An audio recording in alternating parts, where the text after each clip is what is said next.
we are all here and we're all passionate about the same thing. And we realize, like, again, back to what we're going through culturally here, we need to band together. And so we're all a little bit more aware of the fact that our rights might be taken away because there's some states going crazy right now.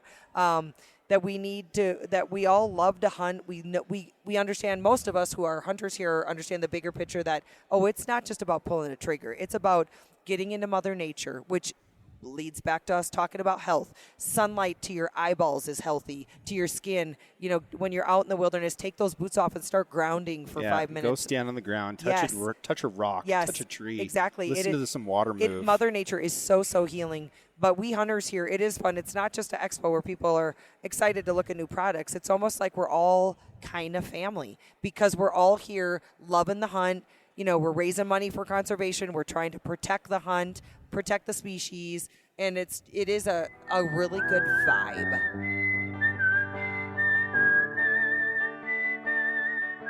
These are stories of outdoor adventure and expert advice from folks with calloused hands.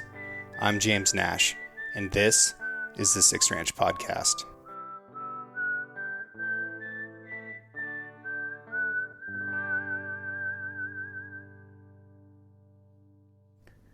This episode of the Six Ranch Podcast is brought to you by Decked.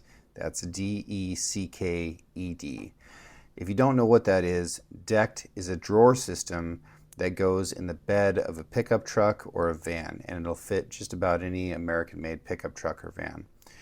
It's a flat surface on top, and then underneath there are 2 drawers that slide out that you can put your gear in, and it's going to be completely weatherproof. So I've never had snow or rain or anything get in there. There's also a bunch of organizational features like the deco line, and there's boxes that you can put rifles or bows or tools, all different sizes. There's some bags and toolkits. There's a bunch of different stuff that you can put in there.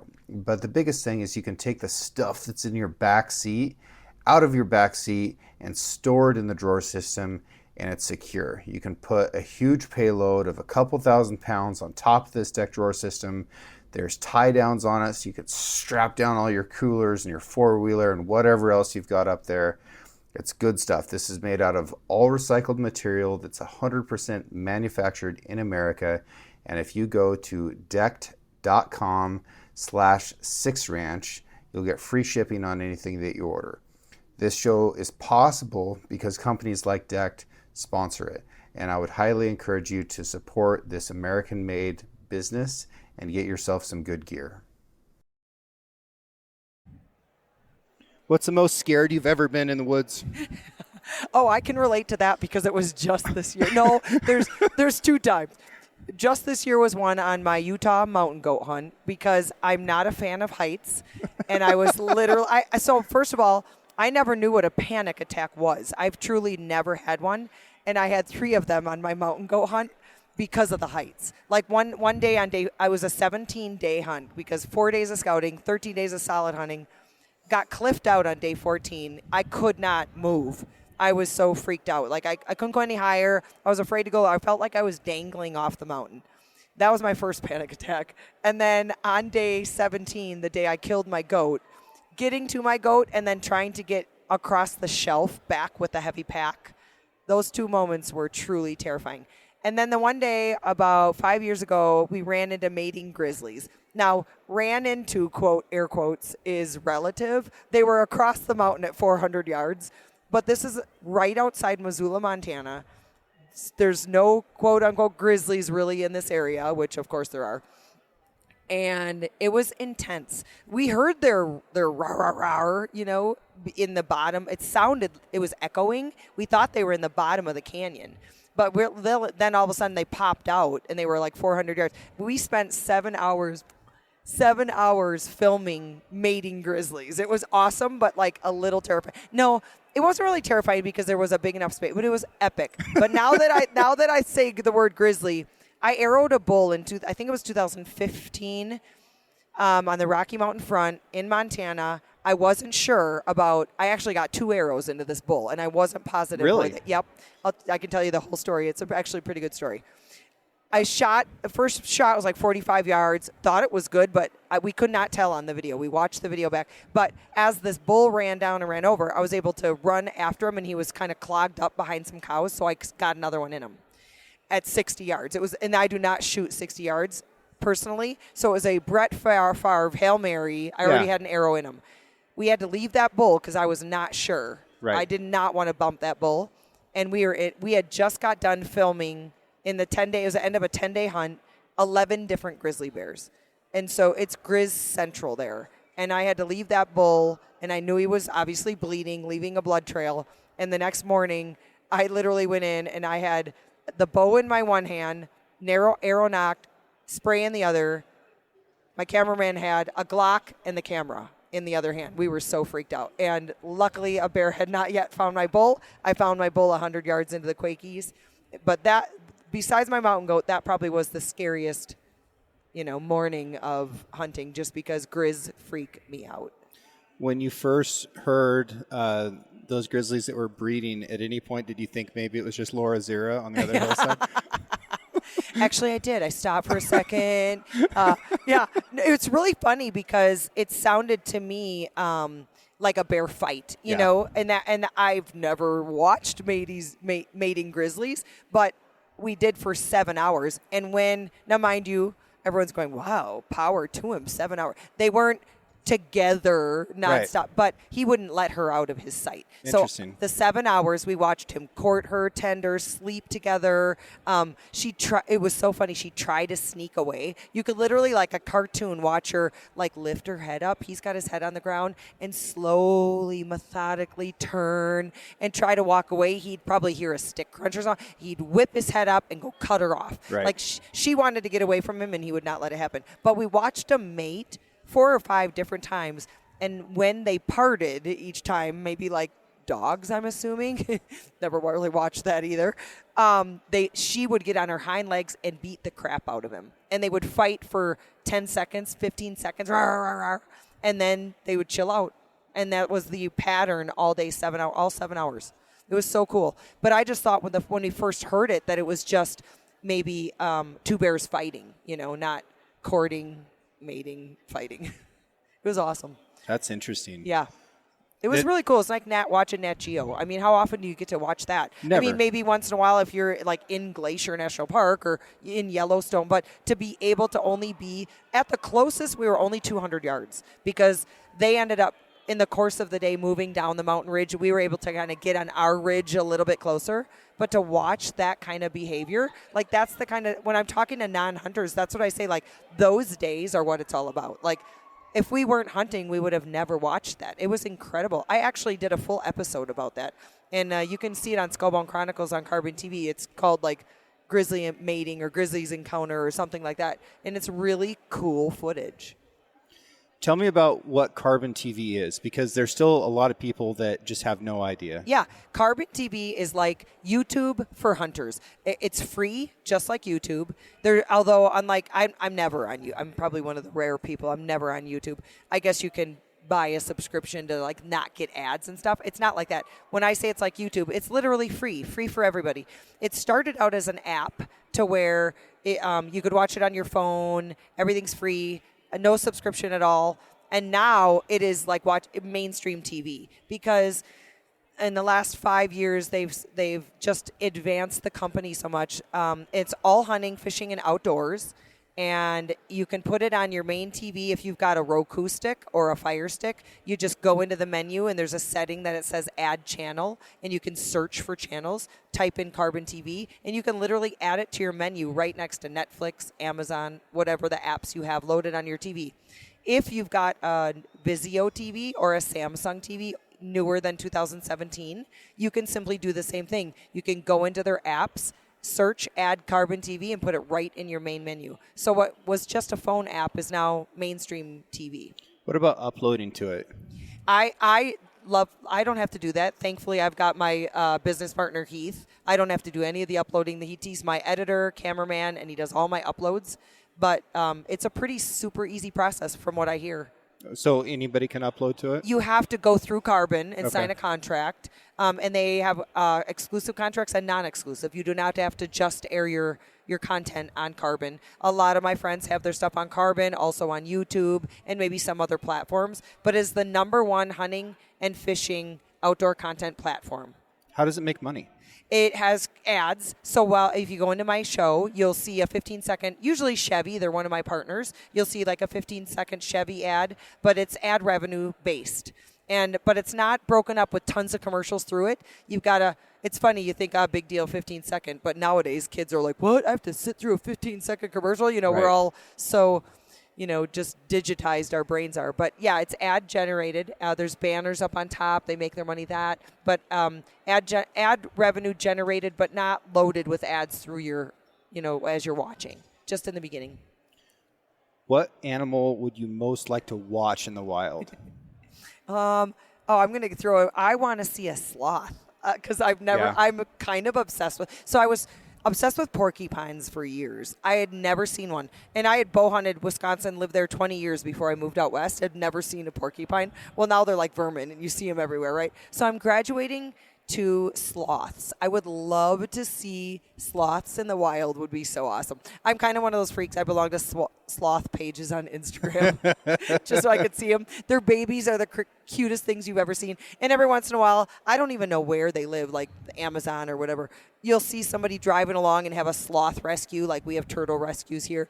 I just think it'd be so cool to see sloths in the wild. Costa Rica. Oh, is that where they are? Well, predominantly. they're in lots of places, but that's like a common thing that tourists get to do when they go to Oh. Costa Rica is like hold a sloth. Yeah. Yeah. See, I want to be a tourist and go hold a sloth. Do you know about the giant ground sloth that used to exist? Yes. Only recently, though. Like, it's so cool. Isn't it awesome when you see a species, like, even that are existing today or prehistoric, where you're like, is that true? Like, is that real? Or is that just someone generate AI or someone just generate? I did see that sloth. Yeah. It's so cool. Yeah, over 2,000 pounds. Yeah.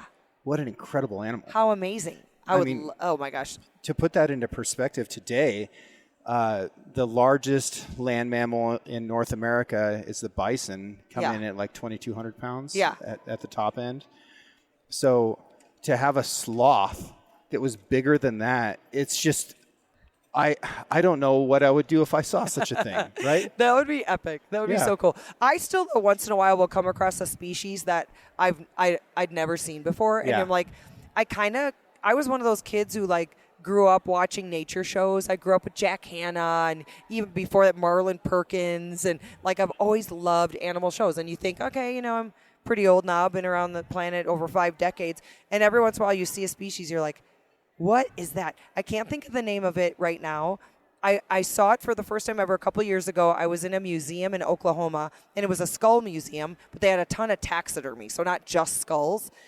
It's called Skulls Unlimited, I think, in Oklahoma. And it's like an antelope, but it has like the trunk of an elephant. Do you know what I'm talking about? I think they're called like a saiga. That's it. Yeah. That's it. Yeah. And they're so cool. And they live like in Siberia or somewhere. And the reason their noses are like a little trunk is they have to warm that air up as they inhale it before it gets into their lungs. And I remember seeing that. And I'm like, okay, I kind of think of myself as sort of, schooled in Mother Nature. And here's a species I've never seen, never heard of. I love that so much. Yeah. Yeah. You and I both love bears, and Yes. we both love skulls, Yes. right? Something that I'm currently geeking out really hard on, and I'm at the stage where I'm just going to have to do something about it. I've been hunting bears in eastern North Carolina for the last few years, which is where the largest black bears in the world come from. They're giants. Such giants, Yeah. but they're in like 2.5 counties. It's a really Is that small it? area. And there's bears outside of that don't get big. They're normal American black bears. Yeah. And I've been wondering for a long time why these bears get so big right here. And people say, well, they have unlimited access to food. They don't have to hibernate. Like, okay, there's other bears under those conditions that don't get that big. Yeah. So I finally got my skull back from the bear that I got a couple years ago. And as soon as I saw it, I was like, whoa, this is so different. And then I put it next to my other bears from Idaho, Oregon, Montana. And the texture of it, the shape of it, everything is radically different.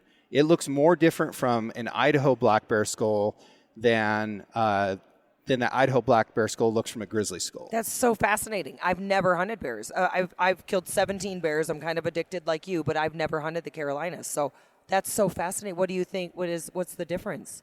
Genetic differences? Yeah. So, as soon as you start to get into the talk about, like, is this a subspecies? Is it not?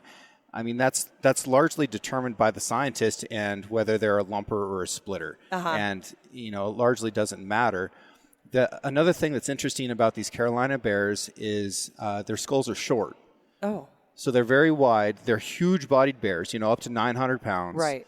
And they've got a great big head, but if you score it, you measure it for length and width like we do for Boone and Crockett or Pope and Young, they tend not to score that well because they're shorter for their size. Yeah, you're not getting the length measurement. Which is another thing that's like, this is a morphological difference. It's so fascinating. Yeah. And I do not know how to run down DNA sequencing, but it's bothering me enough that I'm just going to have to figure it out. That is so cool. I've never heard that before. I've never heard anybody, and I'm a bear freak myself. I've never been able to hunt the Carolinas.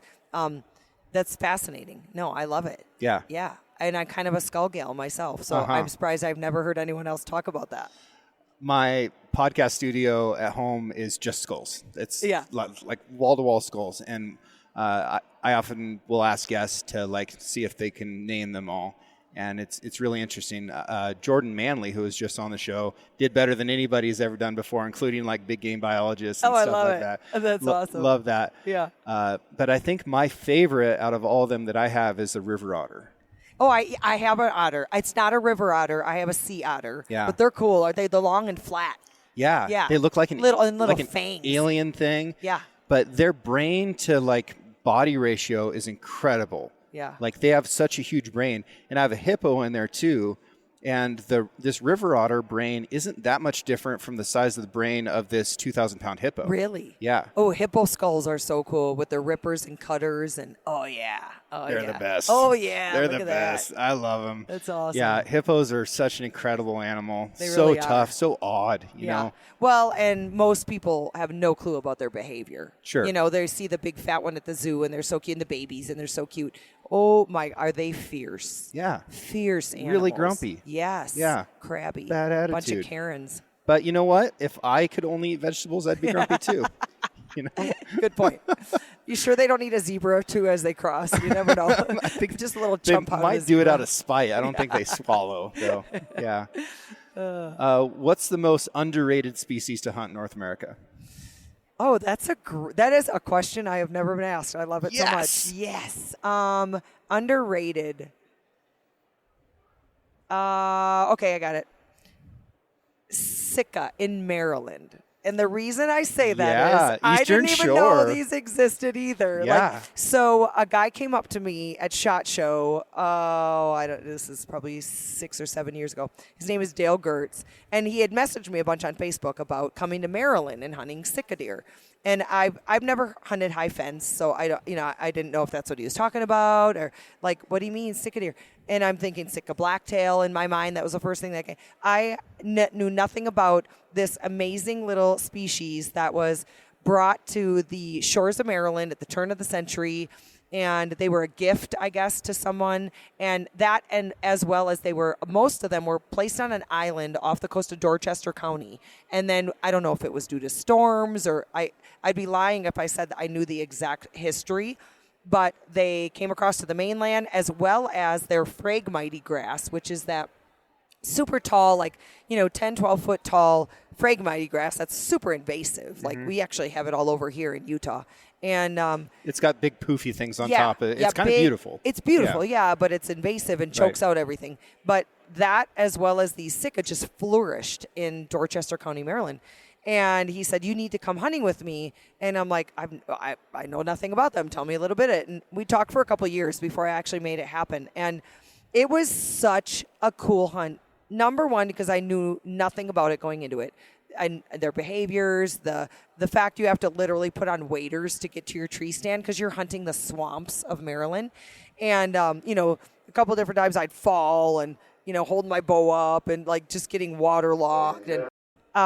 It was such a unique hunt because they're they almost look like, they don't really look like little whitetails. They almost look like an exotic species. I believe they're originally from Asia, but they're small. They're 60 to 80 pounds, kind of a size of a big dog. Chocolate colored. Chocolate, a little bit of spotting on the back. And they only are a 1x1 or like a spike, 2x2 or 3x3. Typically a big stag, Sitka stag, is literally just 3 points on one side, 3 points on the other side. But they bugle like elk. So it's so cool. And but in like the most adorable tone possible. It's so cute. Yeah. Like I'd be doing them shame if I tried to sound like them. But I'm not a whistle. Gonna do it. Yeah. It's almost like a whistle in threes, a set of three.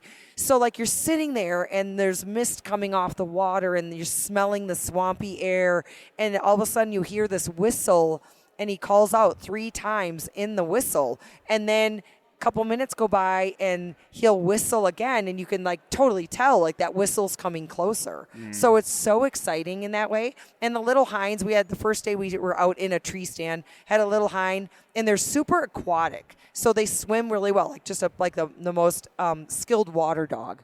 And this little hind swam around us, and she'd go under the water and then kind of pop up, and you find spots out in the marsh that are just bumps of dirt that have a tree on them, and to put your tree stand up. But they're so cute. They make a little like almost mewing noise. But I thought it was truly one of the greatest hunts I've ever been on, and so underrated because no one ever talks about it. Right. And there's a lot of public land that you can hunt. Private land you're allowed to bait. Public land you're not. But if you've got a boat, and I know guys who are completely obsessed with it, and you can go and do a DIY public land hunt. Otherwise, if you were lucky like me and I was able to bump into Dale, and I was going to be so excited if I had the opportunity to even arrow a hind, one of the females, and I ended up shooting on day 2.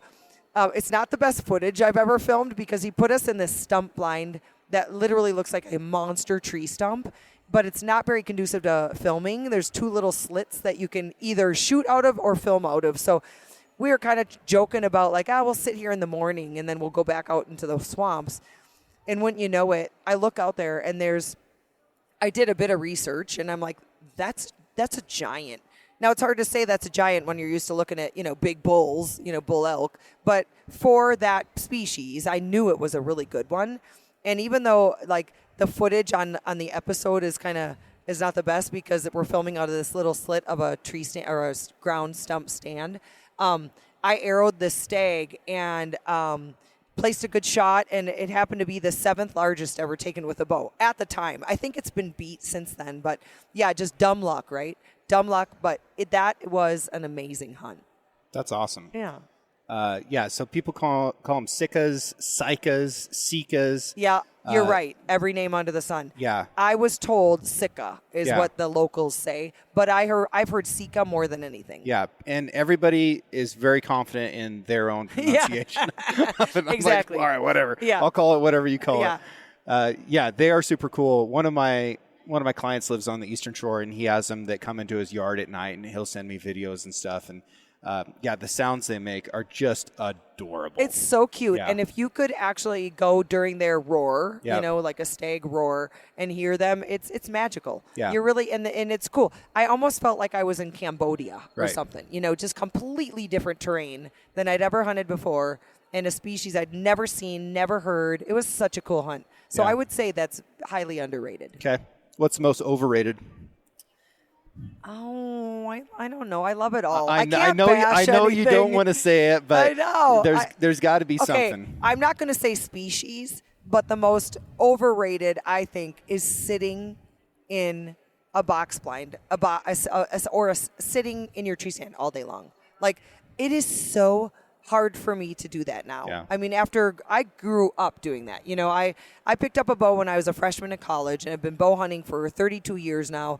And I grew up hunting out of tree stands in Wisconsin. And I'm not the kind to stay out all day long unless it's the rut, then I would. But otherwise, you go out and you're usually a hang on or a tree stand or even box blinds for rifles.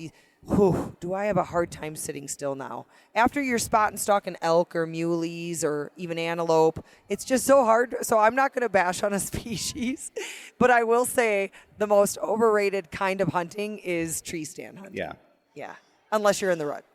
I had to hunt out of a pop-up blind in Nebraska, it was Kansas a couple of years ago, and it was all-day sits, days and days in a row, and it just killed me. It's hard. It just killed me. You are putting in a lot of time and energy for that 3 seconds of excitement. Like it's hard, and it's just everything's relative, right? It's not hard to do unless you spot and stalk tons of stuff. And I would just rather just be out and about and hiking and just putting on the miles is so much more fun. Like in Montana, if you're spot and stalking elk, you're going to see elk, probably mule deer, probably whitetail, maybe bear. You're going to see, I've seen 6 different mountain lions in the last 13 years, not hunting them, I should say, hunting other things.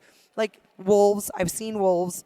Everyone knows I shot at and missed a wolf. I can mention that. I didn't know that. Oh, you didn't? You missed? Oh, dude, I have the funniest story. Aimed at, pulled the trigger, and I did the bullet on video, ended up full video, dude. Called ouch. it in and everything. Ouchies. It was the most. You should have asked me what's your most painful story, because that would be it. I have the funniest story though. I think of this all the time. So yeah, that was a while ago. We called it in. It was amazing. I missed. He was on the trot. I'm giving myself a little bit of an excuse, but still, I should have. It's easy to miss. I should have smacked him. I was so jacked. I Yeah. was so excited that it worked. Right. We actually called it in. All on video, too. It's this beautiful big black wolf. But so 2 years later, I'm on a red eye somewhere. I'm traveling alone. I can't remember where I was going or coming from. And I'm in, I think it was Minneapolis, where they have this super long escalator thingy. Well, it's not the up, it's just a flat escalator. It's in the, you're running to the terminals. There is no one in this airport. It's just, I'm telling you, as a red eye, it's just me. And I can see this guy coming on the other, what are those called? I can't even think of it. The other trailway, coming towards me. The moving sidewalks. Yes, moving sidewalk. Thank you. He's coming towards me, and I can tell he's looking at me a little weird, and I'm always embarrassed. I don't know if he recognizes me or not.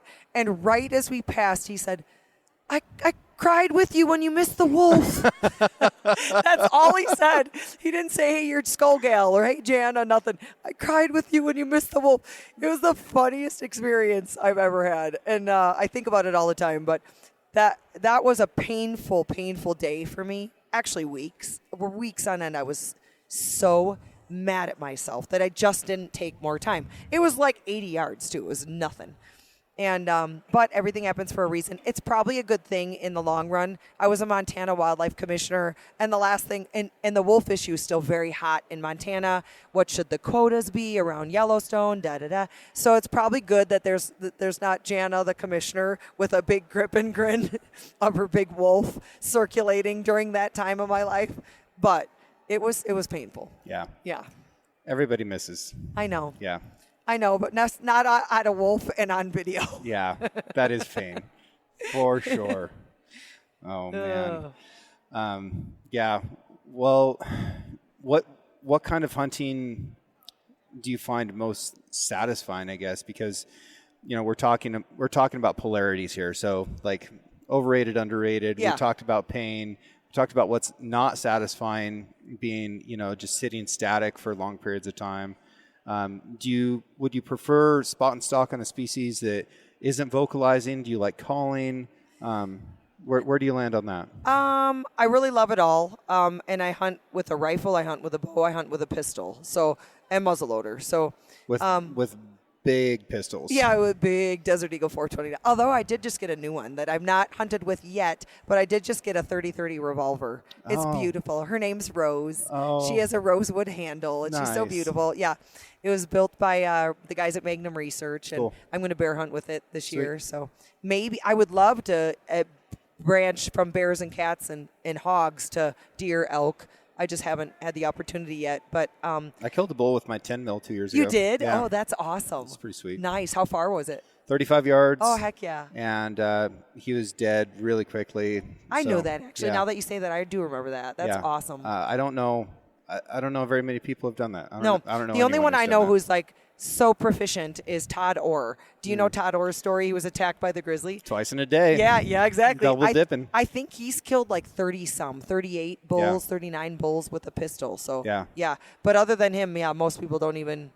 attempt. He's using revolvers though, isn't he? I don't know. Yeah. I just know I'm not sure what he's using. Yeah. I just heard it the other day. Again, his story is really incredible. But they were like, yeah, if this guy can get attacked, anybody can, because he's such a skilled outdoorsman. Yeah, he's proficient. Knife maker, skill. Yeah, and when I'd heard the story, I think it was in the 20s of bulls he's killed or whatever. Right. Now, like every year, he goes out and he's successful with a pistol. But not a lot of people big game hunt with a pistol. Larry Weishin, of course, he does a bit with whitetails. But back to your question. I love it all. I love spot and stock. I actually have not been archery hunting much in the last 5 years because I hurt my shoulder. Then I got into pistol hunting, and I've had so much fun with the pistols. And honest to God, like Magnum Research has been such a wonderful partner to work with that I want to produce for them. Yeah. So I might take an archery elk hunt and go, I'll go, pistol hunt instead. Or I just, with that injury, but this year I got a new bow. I'm really looking forward to getting back into archery because it's really where I came from, the archery world. I didn't even kill a big game animal with a rifle till 10 years after I started archery hunting. But I love it all. I would say if I had to choose, I don't know. I really do I'm going to spot and stalk muley hunt for the first time with John, my husband, this year. We've never done that together. We've only been married since June, but we're going to hopefully draw the Manti here in Utah. It's where his whole family's from. And there's just nothing, I don't think there's anything more exciting than spot and stalk. I don't even care if it's elk, muleys, antelope, whatever. I have never killed a bear spot and stalk, which is also kind of on my bucket list as I get older in life. I know a guy. Yeah. Because Oregon, that's all we got. Yeah. Yep. We can call, I guess, but we can't use dogs and we can't bait. Yeah. So that's our deal. I stalk, obviously, rifle. I meant with a bow. With a bow. Yeah. Gotcha. Spot and stalk all the time. Montana, same thing. We have no baiting, but they did allow dogs a couple years ago in certain areas. But no, I've never stalked up on one with a bow. Now, I've shot them off the ground at 10 yards all the time in Canada, where these bears could not care less if you're there. Right. And it is such a different bear hunt than Idaho, where I bait. I personally bait with my business partner, Heath. We started sitting on the ground there years back, and they there's too much pressure. Yeah. They will not come in. They know you're there. They always know you're there, right? Yep. They're so smart. They're circling you so far out that they know you're there, but they will not come in with us on the ground there. But in Canada, in Alberta and Saskatchewan, I've arrowed them on the ground. But so I would love to have a bear encounter while I'm out elk hunting or muley hunting. But sure. I really do love it all, but spot and stalk is hard to beat. You've done a huge amount of work with veterans and very good work at that, right? You. So there's more to it than just like doing the thing. And I've always admired that you're able to connect in a genuine way that isn't showboating or threatening or any of that stuff, right? You do a great job with it. Thank you. Because you understand vets, wounded vets in particular, so well. What businesses do you feel like could most benefit from hiring vets, and which kinds of businesses probably shouldn't bother? Wow, that is a really good one. Okay, I'm just going to tell everybody, before we did this podcast, I'm like, let's talk about cool stuff. Like, let's not talk about the same questions everyone asks. Oh, my gosh. You're blowing my mind with your questions right now. I love it. I have hunted a ton with combat vets. And I mean it when I say they've been the highlights of my life. And I think the reason being is that I did not have an appreciation growing up. I didn't know anyone. My uncle was Air Force, but he never told me stories. I didn't have the awareness enough to even ask questions. Okay. And then, it really started with Bo Richenbeck, a double amputee Navy SEAL that I took hunting, season 2 or 3 of Skullbound. And when you're someone like myself who has no family, who's veteran, doesn't really understand.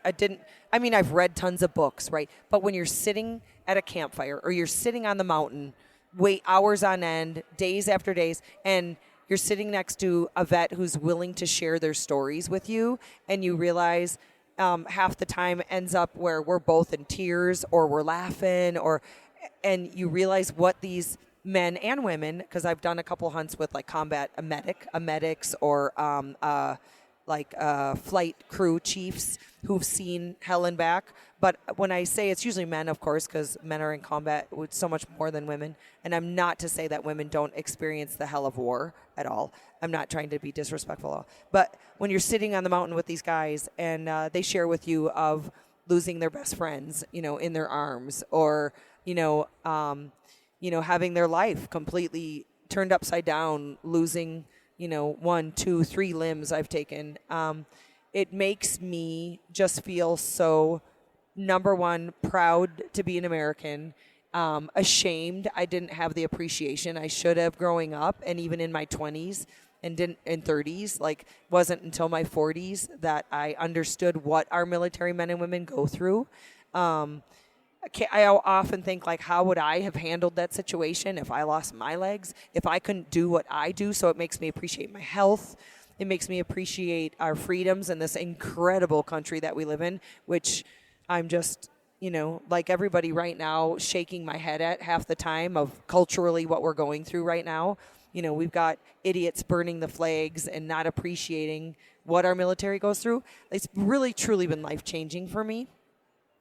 So I would say went back to your question of what businesses could benefit. I'll tell you what, the warriors that God has put in my life, any company would benefit from these guys. Anything. They are so happy to be frickin' alive and such a zest for life. Eric Galvin, Corey Garman, Dom Davila, all these guys are amputees, and they are so thankful to be alive because their buddies aren't. And they've lost their friends, that their zest for life and their gratitude in everything. I think gratitude, first of all, is the key to life. If you're grateful for the life that you're living in, and grateful for, if you have that mindset where when shit happens and your life's turned upside down and you ask yourself, okay, wait, not why, it's easy to go, why is this happening to me? But if you can shift your paradigm into why is this happening for me? There's really usually beautiful things that can come out of tragedy. And I don't know, I don't care if that's, being blown up or a divorce or losing a friend or family member, whatever that tragedy may be, it can be often a gift and you don't know what that gift is. These guys feel their lives are gifts. They're hardworking and they just have the best freaking attitudes. And so when you say what businesses would benefit from them, all of the ones I've been blessed with to hunt with, and they've usually been vetted, through Wishes for Warriors or other groups, right? They're incredible human beings that I'm so lucky to call friends. We stay in touch with every hunt. I think anyone who would have them would be so lucky. I really do. Yeah. Yeah. And I'm not saying that's the case for everybody either. Right. I have friends who have been in the military who have other men and women they know from the military that are really struggling. Whether that's with an addiction, whether it's post-traumatic stress. That it would be hard if you had a business and had somebody that didn't have that in check. But thankfully we've got places like Warriors Heart in Texas, inpatient, 30-day inpatient, strictly for veterans and first responders to help them get back on track, help them get away from the addictions, help them with their post-traumatic stress, help them with physical, disabilities. If we didn't have places, there should be a Warriors Heart in every city. It's hard for a lot of guys and gals to recognize how bad off they are. Yeah. And they also can't imagine how much better their life could be if they could fix some of this stuff. Right. And honestly, the fixing is painful. And I've been thinking about this a lot recently because I've been saving money for several years, and I finally was able to get some gym equipment. So I bought some stuff from Bert Soren from Sorenex, and I made myself a little gym in my shop, and I've been in there lifting weights for a few months. What is a big deal about that is if we dial it back 10 years, I was having doctors tell me, limit it to 8 pounds, something the size of a gallon of milk for the rest of your life. Don't ever lift anything heavier than this. Lots of doctors telling me this. People that I should trust and believe. So to lift anything at all is a big deal. The other thing is I had just a huge amount of back pain going into this. And I'm going to tell you why I'm talking about this in just a second. The general purpose of the Marine Corps is to locate, close with, and destroy the enemy. So the Marine Corps is a simple organism. We need simple things. So this is what we boil it down to. Like, find them, get closer to them, kill them. Right. That's kind of it. And I started thinking about this as in terms of like, how am I going to attack this back pain problem? Because it's getting to be really limiting. I'm having less of a good time hunting.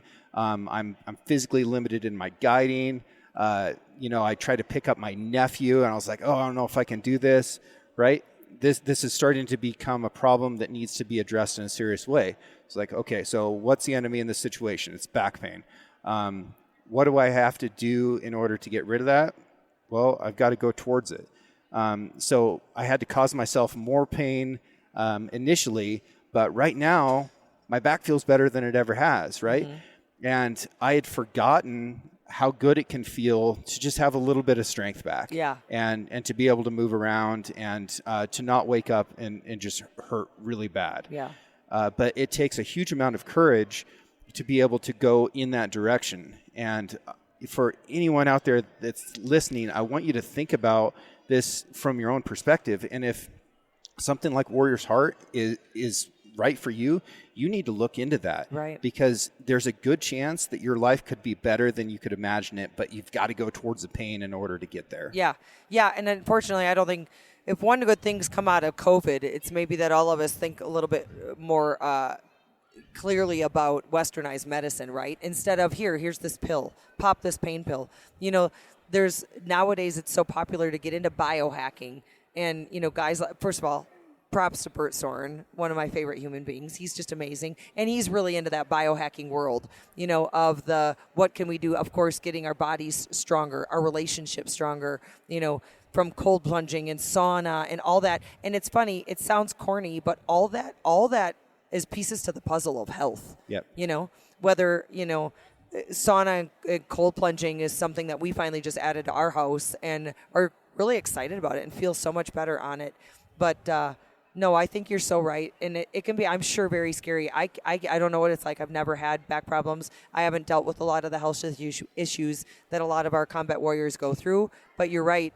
There are resources out there. I think they're only going to get better and better. But it's, I'm sure, super hard to take that first step to know that you're going to be putting yourself through a ton more pain initially to hopefully get to the other side of it. Yeah. Yeah. And the idea of, well, this is the risk. Like, I'm for sure going to hurt more if I do this. And to think, well, what if it doesn't work? Yeah. Right? Yeah. And that's the fear that keeps people from trying. And I'm not just talking to veterans out there. I'm talking to everybody. No matter what the problem is in your life, you probably need to actually do something about it. Yeah. Because it's for sure not going to get better on its own. Yeah, right? Very much and true, I think plenty of us do that with like vehicle issues at some point. You start to hear that sound, you're like, maybe it'll just stop. Yeah. Maybe Like, it's just going no, through a phase. Maybe you just need to go to the mechanic. Yeah, for sure. No, Yeah. that's a good analogy. But hunting is an incredible thing. It's an incredible thing. It's pretty cool to be here at Hunt Expo and to realize how big this community and like this, it's kind of an organism, Yeah. Like we're all part of the same deal.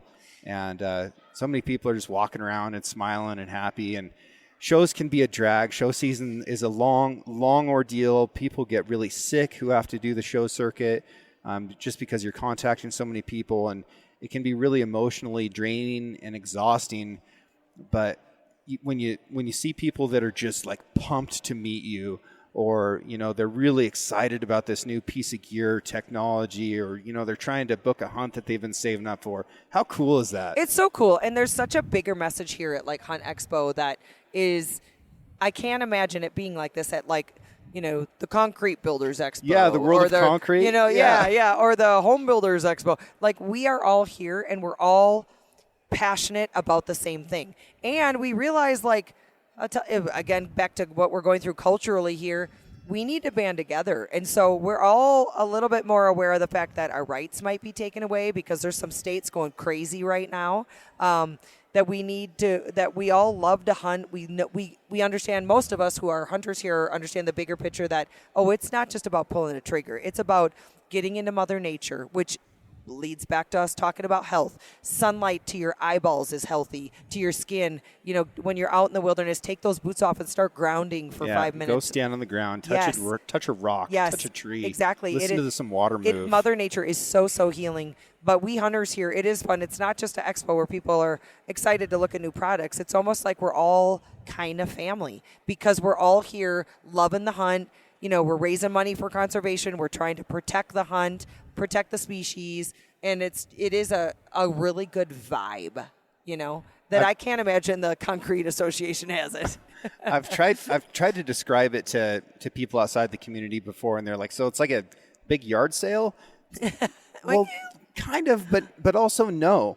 Because even though this is a consumer show, people aren't here to shop. It's something that they do while they're here, but it's a really interesting experience. Talk to me a little bit about the auction scene, because that's something that you're obviously plugged into. Yep, my hubby is the main auctioneer here, and he's actually been involved since the very first expo 18 years ago. Wow. And so he's very involved in conservation alone. A lot of people don't know his conservation side. They know his auction side of his life, but he was. So Utah, like Montana has a commission, Utah has a board of directors, a wildlife board. He was chairman of the wildlife board for 6 years, and that's volunteer work. That is a lot of stress. That is no pay. Like, it is because he's truly passionate about conservation here in Utah. And then before that, he was 8 years on the RAC committees. So he has spent like 25 years of his life volunteering evening meetings to conservation, to protect hunting here in Utah. And then on the auctioneer side of things, he's basically a conservation auctioneer. He does do once in a while like a breast cancer auction or cystic fibrosis or something like that. But he travels around the country doing these auctions and raising millions and millions of dollars for conservation. Like last year alone, I think it was $14 million here in the course of 3-4 days. And it's just so exciting watching him on stage. Of course, he's my husband. I think he's the best auctioneer I've ever seen. But he's so entertaining. He's more than just an auctioneer. He's funny, and he knows a lot of the people, so he'll call people out in the crowd. But it is truly amazing what they do. You go on social media and you can see the occasional must be nicer. Someone's going to drop $500,000 for a tag. That's ridiculous. Hey. Now, mind you, I don't have $500,000 for a tag. And if I did have $5,000, I highly doubt I would drop it on a tag. But I'm so glad that guy did, or that guy who did $720,000 for one Arizona tag last year. I'm so glad because all of that money goes to Arizona, or all of that money goes back to the species. And it's a tag set aside specifically. It does not come out of the general public. And I think it's a beautiful thing. I really do. I think it's a wonderful thing. It's not a rich man's game. You can call it that if you want to spin it in a negative direction. But it is a beautiful thing that we hunters are able to gather for 3 or 4 days and raise $12 million for conservation. Like, that's a fantastic thing. And that money goes right back to, like, for example, Arizona strip tag, for example. That money's going back to Arizona, or the Washington moose governor's tag. That money's going back to Washington. It's going back to where that tag came from. And I think it's a beautiful thing. It's really, and there's such fun events. It's like tonight is Friday night's big event. Jules McQueen, my bestie, she's emceeing with my husband on stage. Going to be so much fun. We get to listen to Kevin Holland, I'm so excited to hear him. He's such a warrior. And then tomorrow night is the big auction I'm emceeing with Jana on stage, and then there's a concert afterwards. And it's just super fun to know that we're having fun, but all the while raising great money for conservation. Yep. Mm-hmm. And there's a tax incentive for people to purchase these tags at events like this, isn't there? Oh yeah, it's because they go back to it's a tax write-off. Yep. I would love to need a tax write-off that big someday, but it's a tax write-off for them. It's a different level of wealth to be able to drop that kind. But I'm certainly glad there are people out there willing to do it, because that's what's keeping some of these species alive. A lot of, like, sheep, for example. It's a delicate species. They can get wiped out at the drop of a dime with pneumonia. And someone has got to replace those sheep herds on the mountain, and it's hunters doing it, and that's there's so many great stories like that. And they're also the most scrutinized dollars on the planet. If you want to know where every single dollar goes, they can show you. Mule Deer Foundation, Sportsman's for Fish and Wildlife can show you where every single dollar goes towards. There some auction items are designated towards certain projects, while others will go back to the state and they can use that on that species. But you can track dollar for dollar where it goes, and it truly is a beautiful thing.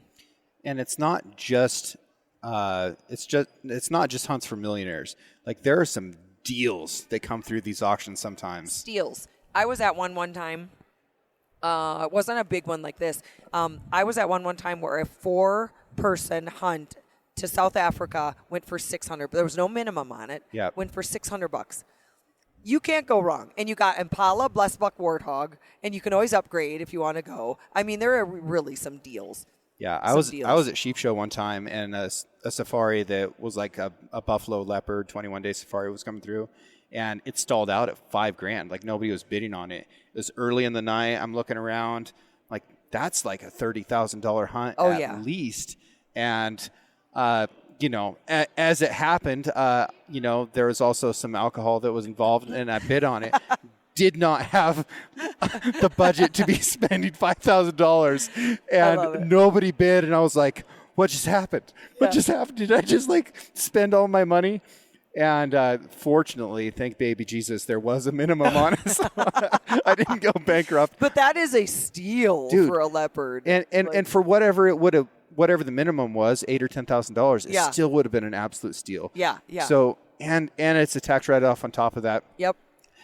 I say all that to say, if you get the opportunity to go to one of these auctions, please take it. They're very entertaining, and you'll see some jaw-dropping prices come across, and that's like, wow, that's kind of wild. Yeah. But it's also just kind of a fun evening. Yeah. And I'm looking forward to tonight. I think it's going to be great. Yeah, I am too. It's always fun. Last year, the guy who, from what I hear, the guy who bought the Arizona tag, he hasn't even gone hunting yet. Yeah. Like, what a beautiful thing. He knew that the money would go back to Arizona, and apparently they needed it, and that's why he donated that. I think that's a beautiful thing.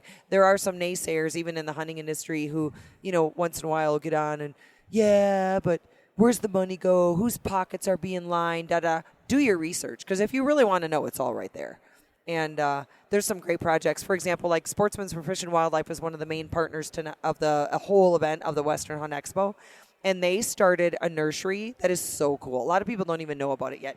Here in Utah, they got the funds. They set it aside. They bought the piece of property. They got a guy to donate the fencing. And it's a fencing nursery for desert bighorns. And it is the only clean herd, meaning they have no parasites, no pneumonia, no nothing. It is the only clean nursery of its kind. And the big desert bighorn groups can get wiped out pretty easily. And it's a beautiful thing that hunters are the ones, like I said earlier, replacing that herd if something happens. And it's a really, really cool project. But I'm excited tonight I'm actually really excited that I have no responsibilities tonight whatsoever. And I can just drink, eat, and relax and enjoy. But tomorrow night's my big night on stage. It's a little nerve-wracking, but the whole weekend's just a fun time. Hopefully we'll get out of it without getting too sick. Yeah. Yeah. It's kind of a petri dish, so take those vitamin C and zinc tablets and hope for the best. Wash your hands. Yes. Okay, Jana, last question. All right. What do you consider to be your primary responsibility as a hunter? Oh, that's good. I feel like I'm standing on stage. I feel my primary responsibility, like those pageants. I've never been in a pageant, by the way, for the record. No, but I think my primary, honestly, it's going to sound so simple, is back to the beginning of why I started Skullbound. I think it's our responsibility to teach non-hunters what it's all about. I think it's to show non-hunters that we're animal lovers. My whole childhood was said I was going to be a vet because I loved animals. I was always the one rescuing the injured squirrels.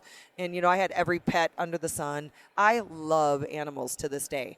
And I think non-hunters, anti-hunters, I don't bother with them. They're never gonna understand our way of life. I'm never gonna understand theirs. Who we need to reach is that 80%, 90% are in the middle. They're non-hunters. They didn't come from a hunting family. They're their only exposure to hunters are usually negativity through mainstream media.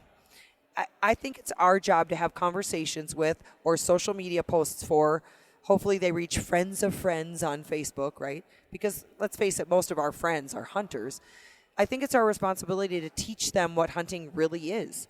We are not a bunch of bubbas. We're not a bunch of, tobacco chewing, shooting from the truck, wounding animals, not caring.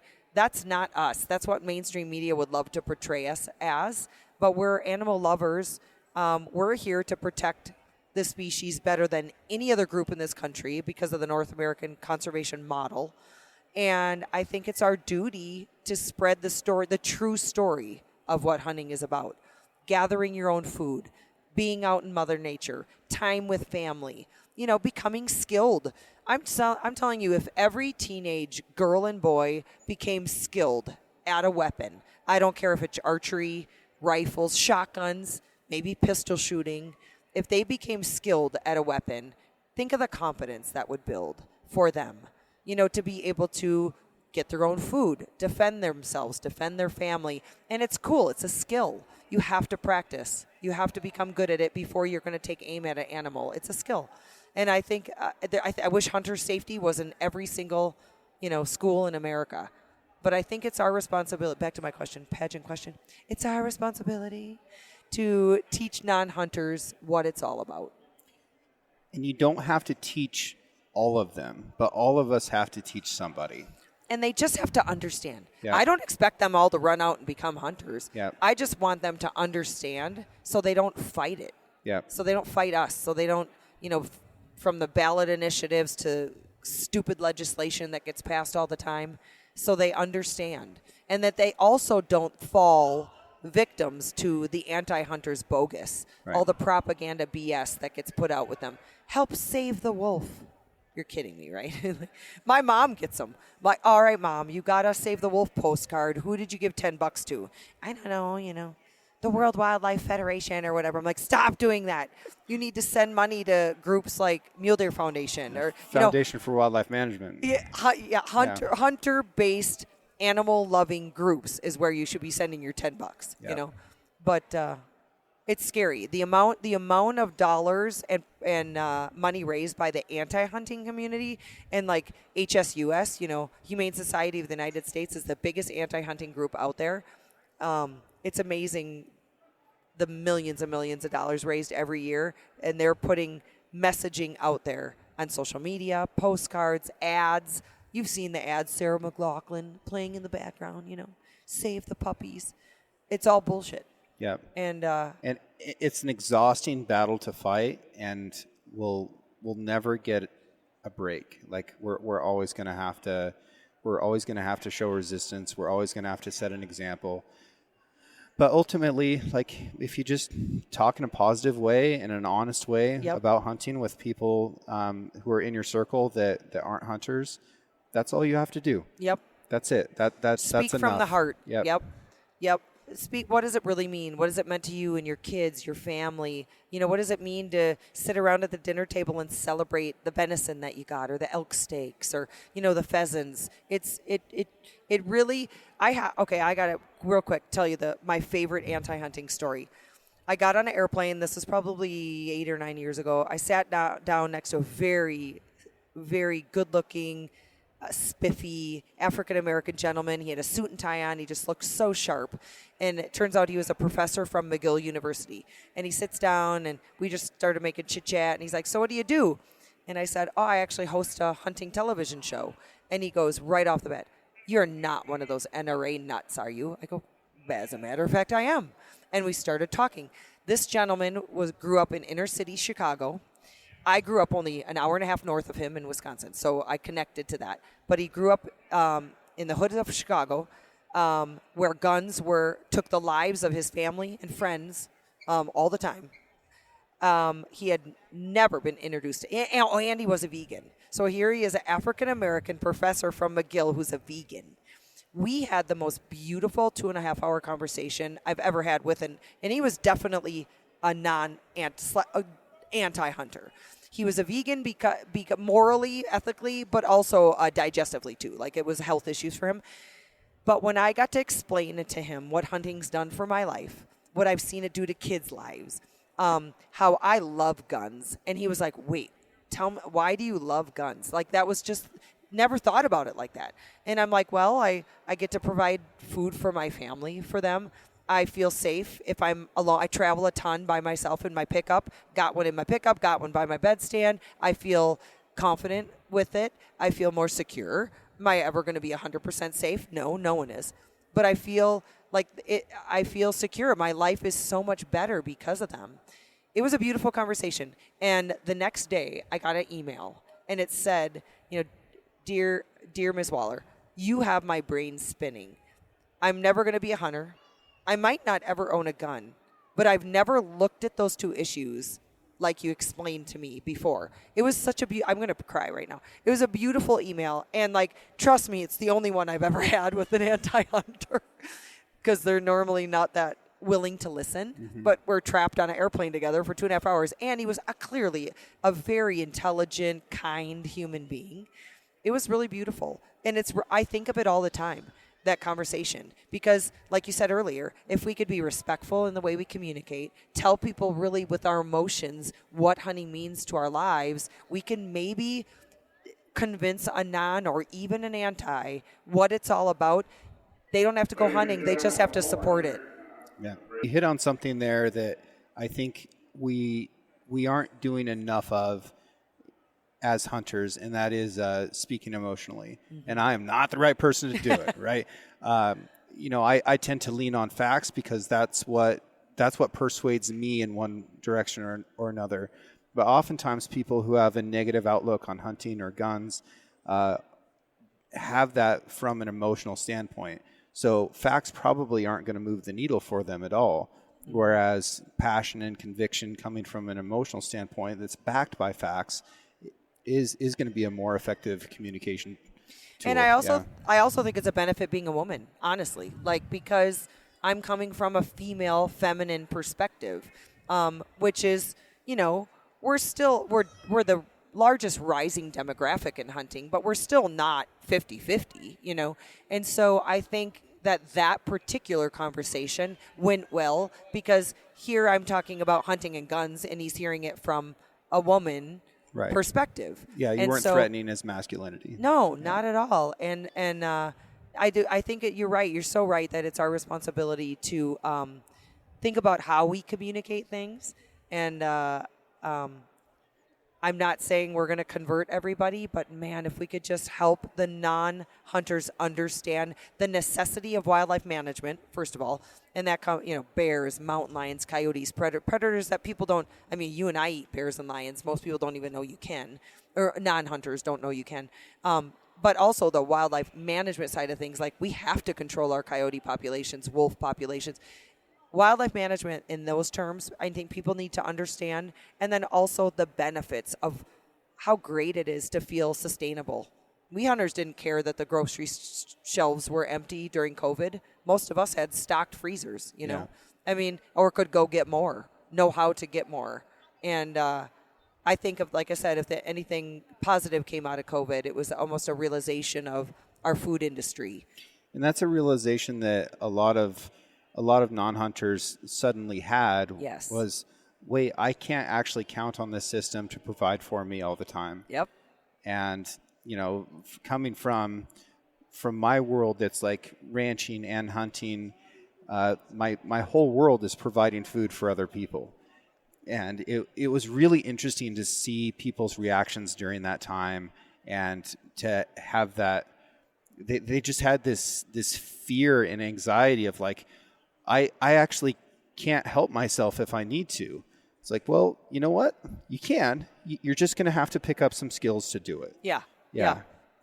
And we need to protect this resource for more reasons than just feeling good about there being sheep and deer and elk on the landscape. Like it is a resource that we might need at some point. Yeah, exactly. Yeah. I agree. And need with like a capital N. Yeah. We need them now, but could really, really need them at some point. Yeah. Because the way most of our protein is raised is in in areas where a lot of animals are in really close proximity to each other, Right. and they're really vulnerable to getting sick. Yeah. And if that happens, then our whole food system goes down pretty quickly. Yep. Exactly. So, okay, Jana, thank you so much. This podcast has been a couple years in the making. I'm sorry that it took me so long to finally get you pinned down, but I look up to you a lot. I think you're a tremendous role model, not just for women but for men, and I think that your positivity and your honesty is rare amongst a group that is already known for that. And I hope that you'll never stop. Oh, that's so sweet. Thank you so much. Okay. I'm so glad we were finally to connect, and hopefully this will just be the first of many. Yeah, we'll do it again. Good. All right. Thank you, ma'am. You bet. I just want to take a second and thank everyone who's written a review, who has sent mail, who has sent emails, who has sent messages. Your support is incredible. And I also love running into you at trade shows and events and just out on the hillside when we're hunting. I think that that's fantastic. I hope you guys keep adventuring as hard and as often as you can. Art for the Six Ranch podcast was created by John Chatelain and was digitized by Celia Harlander. Original music was written and performed by Justin Hay, and the Six Ranch podcast is now produced by Six Ranch Media. Thank you all so much for your continued support of the show, and I look forward to next week when we can bring you a brand new episode.